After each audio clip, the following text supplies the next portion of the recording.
Welcome to The Nooner, a daily dispatch of open-ended ideas from J.E. Peterson, but you can call me Jordan.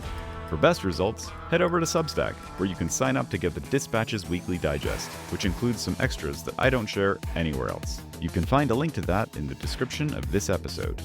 Alright, here's today.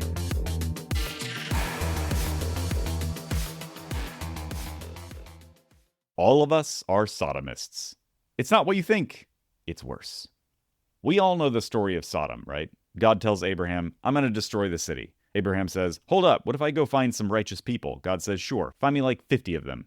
Abraham does his best, comes up short, then says, how about 20? God says, fine, 20. Abraham comes back again and says, maybe 10?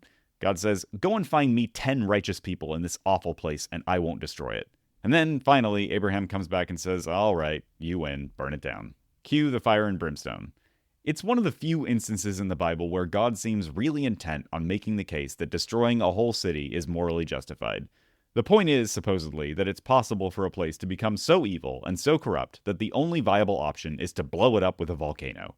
Probably best if we don't take this too literally. But it's worth considering what the people in those cities were doing that made God so mad.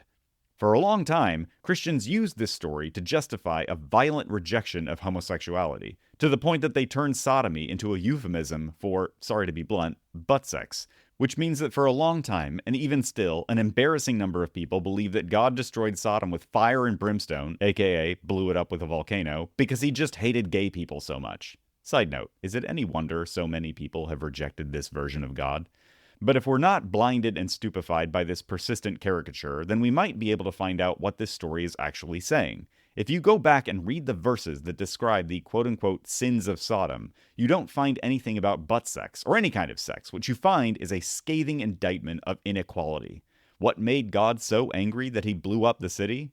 Failure to care for the widows and beggars. Failure to feed the hungry and clothe the naked.